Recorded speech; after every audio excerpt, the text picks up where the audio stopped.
కన్యాం కనక సంపన్నాం కనకాభరణయుక్తాం దాస్యాం విష్ణవేపుష్యం దత్తాం దేవీం సమాపయేది. మనకి వివాహాలు చూస్తూ ఉంటాం. ఆ కన్యాదానాన్ని మరి అల్లుడికి మామూలుగా కాళ్ళు కడుగుతారు. మరి కాళ్ళు వెళ్ళినప్పుడు మరి చిన్నవాడు కదండి, మరి కాళ్ళు కడచ్చా అంటే అక్కడ శాస్త్రం ఏం చెప్పిందంటే కన్యాం కనక సంపన్నాం కనకాభరణయుక్తాం దాస్యాం విష్ణవేపుష్యం. ఈ అమ్మాయిని ఏ విధంగా అల్లుడికి కాళ్ళు కడుగుతారట? అల్లుడిని నారాయణమూర్తి స్వరూపంగా భావించి నారాయణమూర్తికి కాళ్ళు కడుగుతారని భావించుకోవడానికి అల్లుడి కాళ్ళు కడుగుతారట. అంతేగాని మరి మనం ఇప్పుడు ఫ్రెండ్స్ అందరూ వస్తున్నారు అర్థం చేయడానికి ఆ కాళ్ళు కడిగేలా పెద్ద సౌండ్ చేస్తున్నారు. అలా కాకుండా కన్యాం కనక సంపన్నాం మరి కన్యాదానం ఏ విధంగా చేయాలి అంటే కనకాభరణయుక్తాం. మనకి ఎంత వీలైతే అమ్మాయికి మన శక్తిని బట్టి చెవులకో ముక్కుకో ఇవన్నీ కూడా మనకి ఎంత వీలైతే అంత బంగారం పెట్టి మనం ఆ బంగారంతో పాటు కన్యాదానం చేయాలట. కన్యాదాన సమయంలో అమ్మాయి మెడలో కానీ అమ్మాయి ఒంటి మీద ఏ బంగారం అయితే ఉందో ఆ బంగారంతో సమేతంగా మనం కన్యాదానం చేసినట్టు లెక్క. అంతేగాని మరి పక్కింటి నుంచి ఎరువు తెచ్చి ఒక 15-20 తులాలు మొత్తం కూడా అమ్మాయిని పూర్తిగా అలంకరణ చేసేసి అలాగే రోడ్డు వస్తువులన్నీ కూడా పెట్టి ఫోటోలో పడాలని రోడ్డు వస్తువులన్నీ కూడా పెట్టి కన్యాదానం చేయకూడదా అని ఎంత పెట్టి అంతే పెట్టు. కానీ కనకాభరణయుక్తాం బంగారు ఆభరణాలు సమేతంగా ఆ కన్యాదానం చేయాలి. దాస్యాం విష్ణవేతుభ్యం దత్తాం దేవీం సమాపయేతు. విష్ణుమూర్తికి దాసిగా ఈ అమ్మాయిని నేను కన్యాదానం చేస్తున్నాను అని అనుభవం చేయాలట. అంటే శాస్త్రం ఆగి చెప్పింది విష్ణుమూర్తికి దాసిగా ఈ అమ్మాయి అంటే విష్ణుమూర్తిగా భావించి అమ్మాయికి సేవ చేసుకోమా నువ్వు అని చెప్పి ఈ అమ్మాయిని కన్యాదానం చేస్తామట. అలాగే దాస్యాం విష్ణవేతుభ్యం దత్తాం దేవీం సమాపయేతు. కన్యాభాగతో కూడా కన్యామి దేవిపాత్రయో కన్యామి సర్వతో కూడా దానం మోక్షదానం. ఎందుకు దానం చేస్తామంటే మనకు మోక్షానికి ద్వారం తెరవాలి అంటే కన్యాదానం చేస్తేనే అక్కడ ద్వారం చేస్తారు, లేకపోతే ద్వారం తీరక. అందులోనే ప్రతి ఒక్కరు కూడా మనకి ఆడపిల్లలు లేకపోయినా ఎవరో ఒక ఆడపిల్లలు చూసుకొని గ్యారెంటీ ఆడపిల్లలు అయినా సరే మనం కన్యాదానం చేస్తే మనకంతా మోక్ష ద్వారం చేస్తారు. అందువల్ల మాట్లాడకూడదు. విస్తంభన పంచభూత సాక్షిగా అయితే కన్యాదానం ఈ అమ్మాయి హిందూ సాంప్రదాయంలో ఒక్కసారి పెళ్ళండి, 10 సార్లు పెళ్లి లేవు. మనం ఒక్కసారి విడాకులు అన్న మాట మన హిందూ సాంప్రదాయంలో లేదు. విస్తంభన పంచభూత సాక్షిగా సర్వదేవ కస్యాస్య ప్రధానైన విష్ణులోకి విషయ. విశ్వంలో ఉన్నటువంటి పంచభూతాల సాక్షిగా, పంచభూతాలంటే అగ్ని నీరు భూమి ఆకాశం ఇవన్నీ కూడా పంచభూతాలు. ఈ పంచభూతాలు ఎవరు ఎన్ని కపడాలు చేసినా ఎంత మోసం చేసినా పంచభూతాలని కూడా ఎవరు కూడా మోసం చేయలేరు, భగవంతుని ఎవరు కూడా మోసం చేయలేరు. అటువంటి ఆ పంచభూతాల సాక్షిగా ఈ కన్యాదానాన్ని మనం చేస్తున్నాము. అంటే వాళ్ళ జీవితం ఎలా ఉండాలి, వాళ్ళు ఎప్పుడు కూడా వెళ్ళిపోలేదు కదా. విస్తంభన పంచభూత సాక్షిజ్ఞ సర్వదేవా కస్యాస్య ప్రధానైన విష్ణులోకి వినిషయ. ఆనాడు సీతమ్మని రాముడు ఏం చేశాడు, అడవిలో తీసుకెళ్ళాడు. 14 సంవత్సరాలు పాపం ఎదురు సీతాదేవి కూడా ఆ మాట్లాడకూడదు.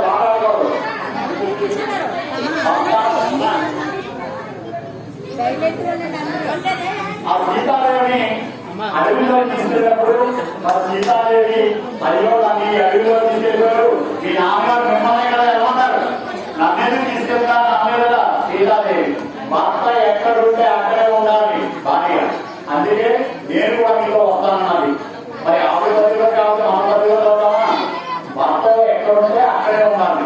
అందువల్ల ఆ సీతాదేవి కూడా 14 సంవత్సరాలు కూడా అరణ్యవాసం చేసింది. ఆ తర్వాత రావణాసుడు ఎన్నో కూడా ఆశ చూపించాడు. రావణాసుడు నిన్ను లంకా నగరానికి మహారాణి చేస్తాను అన్నాడు రావణాసుడు.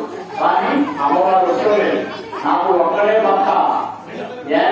వాల్మీకి శ్రీరామచంద్రుడు ఒక్క ఏ భర్తకైనా సరే ఒక్కటే భార్య ఉండాలి. అలాగే ఏ భార్యకైనా ఒక్కడే భర్త ఉండాలి. అది మన హిందూ సాంప్రదాయంలో గొప్పతనం. అంతేగాని మనం ఎక్కడికక్కడ తిరగకూడదా? ఎందుకంటే పంచభూత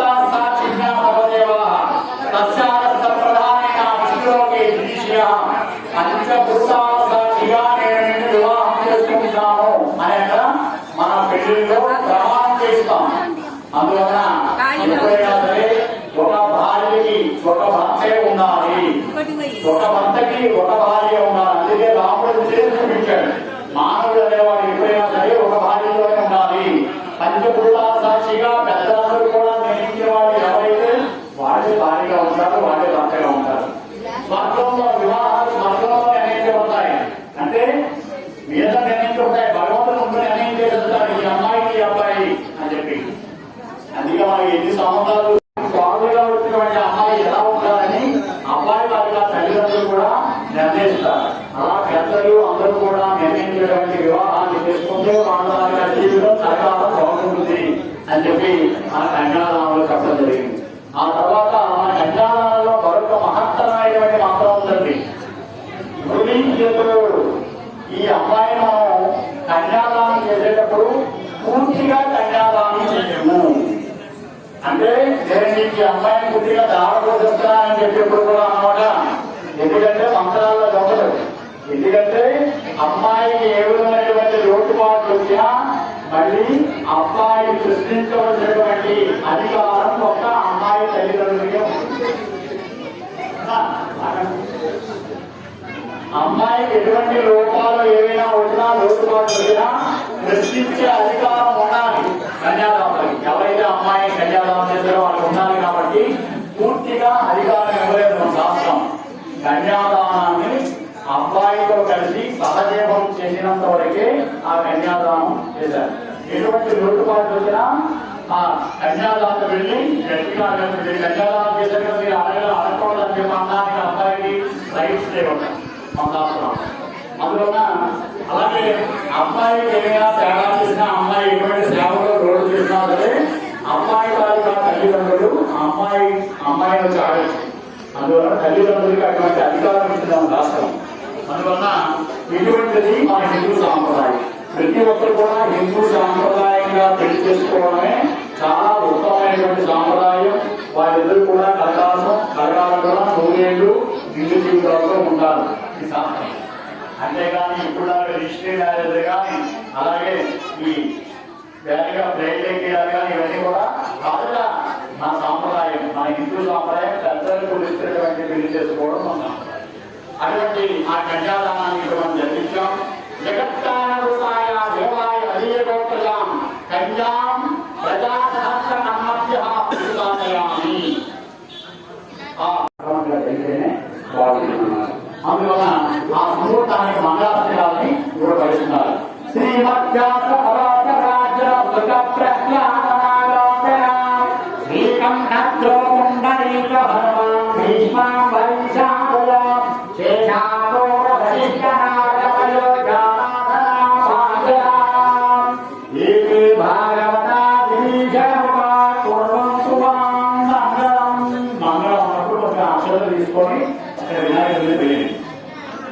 మంగళం సుమూర్తే సావధాన సురత్నే సావధాన శ్రీలక్ష్మీనారాయణ సావధాన శ్రీకృష్ణ చరయామరచోరాది సత్యపుణ్యామ శ్రీరాధత్యపుకారో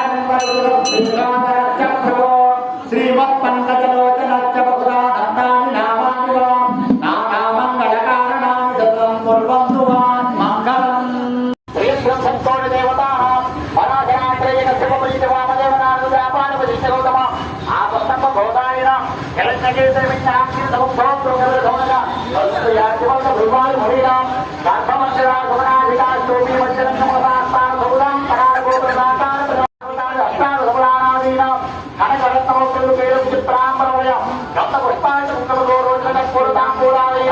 అనేక దోహ ద్రవ్యానం సస్య పుణ్యాహవాచ అంకురాత్మ వాదోమ వేదితానయాగోపకృతం దేవతాన్వాన దేవతా మహోత్సవ స్తోత్ర సున్మిత కాల నక్షత్ర తిథి వార నక్షత్ర లగ్న హోరాత్మ దేకాయ ఇవన్నీ ఎందుకంటే మనం చేస్తామంటే సంపత్తు నిరంతరం అనుకూల, నిరంతరం ఒకరికొకరు అనుకూలంగా ఉండి